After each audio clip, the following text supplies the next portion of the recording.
Hi everybody, it's Caroline here. Welcome back to my channel, and today I am working with the brand new collection from Traci Reed Designs called Moonlit. This has to be one of my favourite collections I think that Traci's ever done. The colour palette is filled with purples and teals, pinks. It's got a real summer nights vibe, and also there are mermaid elements in there and just some scales. I absolutely love it. Really love it. So today I'm going to be working at a 12 by 12 size, and I've decided to work with a grid format. So originally I had planned to do a grid background with 4 pieces of 6 by 6 paper. This is a printable collection, so you can print the papers at any size that you want. I don't actually have a large format printer, so I can only print up as high as A4 in size. But this page structure works really well. It's one that I've used lots in my scrapbooks, with printable collections and also with just standard products. So the design element is basically this. So you have a grid of 4 different papers. This isn't necessarily where the papers are going to go. I'm going to plan that out.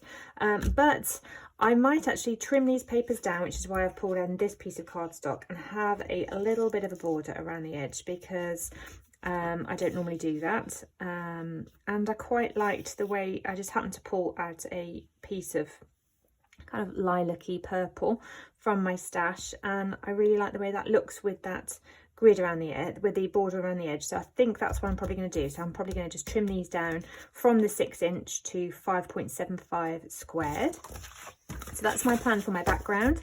I have one 6x4 photo to work with. When I work with a grid design like this, what I do tend to do is actually switch out, or sometimes I can switch out one of the papers and I'll put a 6x6 squared photo up there. That works really well with this design. And on occasion I've also switched out a paper, so I had the photo, 2 papers, and then a whole 6x6 square piece of typed up journaling. So that's really good if you've got extended journaling to add on. But today I'm going to be working with that quadrant design, so those 4 papers in the background. I'm going to orientate my photo over on the right hand side because I am looking to the left, and then I'll add my journaling and my title over here, some embellishments. I'm going to be using some mats, I think, to just bring in a few more of the papers from the collection, and just really excited to get going with this one. So I will put things onto voiceover, and I'll speed things up a bit and take you along as I put this one together. Okay, so I have trimmed my squares down to 5.75 inches squared, and I have left that nice border around the edge. I'm going to mat my photo onto one of the Traveller's Notebook signature papers that I've already got printed, but first of all I'm going to pop it onto some white cardstock first, just to help it to pop up, because I know I'm going to be adding in some white elements and hopefully using a white alpha as well. So I'm going to just trim this down and then stick this right in the middle, which means I do lose a little bit of the paper, but I'm going to keep that on the side of my desk so that I can use it for some borders or something later on. But the reason I wanted to orientate the photo right into the center of the signature is because I wanted that starburst.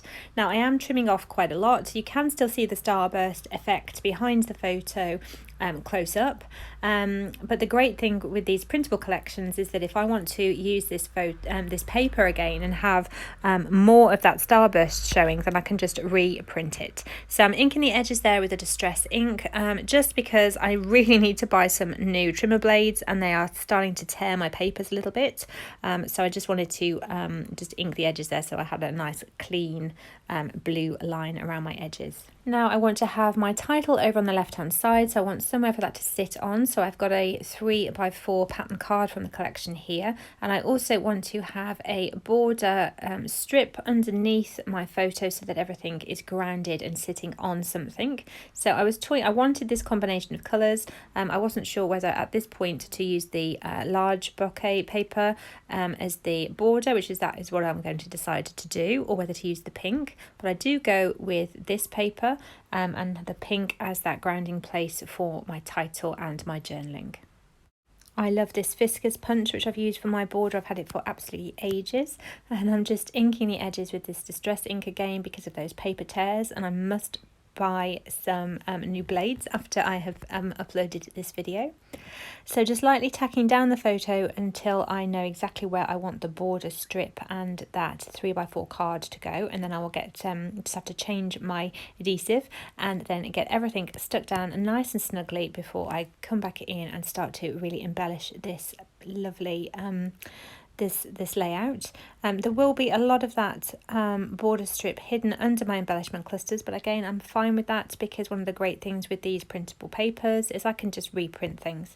So when I work with printable papers, it is somehow more freeing for me because I just add in little elements here and there, knowing that if I want to use that again, I haven't got to buy it again, I can just reprint it. Here is my title with some really, you can't see it, but they're really, really sparkly. This collection, even though you can't print sparkle, somehow just feels sparkly to me. So I know there's going to be lots of glitter and sequins in the future layouts that I am going to create and future projects that I'm going to create with this collection. I've decided on 3 embellishment clusters using a label sticker as the focus, the kind of grounding point of the embellishment cluster, and also these kind of, I think they're starburst or firework bursts as an embellishment point as well, because I am using the shooting star which has a white background. That is one reason why I wanted to include the white border around the photo and the white thickers, so that things start to get a little bit lighter, because this collection is called Moonlit, so it's a dark collection which I really, really enjoy, but by bringing in these white elements, it helps to lift the palette as well, which is really, really good. I have decided to adhere the clusters with my normal adhesive, but also to pop up the shooting stars, and in the case of that top cluster, the stars hanging from the clouds. So I'm going to pop those up on pop dots just for a little bit of added dimension. Because I'm working on a 12x12 canvas, it means I'm working in my big album, so I've got quite a lot of space in there. I've got quite a few of those albums that I am repurposing, so I don't mind adding in quite a lot of dimension to these pages. When I'm working in my traveller's notebook, because that is disc bound and I'm really getting quite tight now on the size of my discs, in those projects I'm tending to not use my pop dots and not use sequins and things like that, but because this is 12x12, I'm popping things up so that I get that lovely layered effect, and also you'll see in a moment that I will be bringing in some sequins as well, so for different texture and some additional sparkle. I had originally intended to write my journaling directly onto the layout with a white pen, but I have decided to cut up one of the 3x4 journaling cards, again using a punch, so an EK Success notebook punch, ink those edges, and then because I've got that a little bit too much paper showing at the top of my title, I'm going to put that there and then add my journaling in off camera, and then this one will be complete once I have got those additional sequins and little bits of sparkle put down on the page.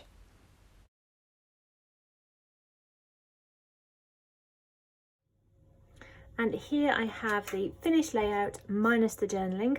I've added in that scattering of sequins with this Cosmic Shimmer acrylic glue. I find that's the best thing for adhering down sequins, and we need to let those dry. I've also added in some of the puffy stickers from the Alpha set and a little bit of repeat stamping in those 3 areas, the date here and just a couple of sentiments. So all I really need to do now is add on my journaling here. I was toying with the idea of running this through the sewing machine, so I had a border around the border, but I'm not going to do that. I'm just going to leave it as is. So really, really happy with how this has come out. I was also thinking of adding some spatterings of white ink, but again, just going to leave it as it is. Really happy with it, love it. And I'm really pleased that I've done this quadrant design in the background with the printable papers. That's one thing I've been meaning to do for absolutely ages, and I just haven't. So that's definitely a design concept you're going to see in future projects using Traci's designs. So I hope you have enjoyed this video. If you have, please give it a thumbs up. If you don't already, please do subscribe. That would be really, really helpful. I'll put a link to this collection in the description box below, and I will see you again soon. So thank you for watching and take care. Bye.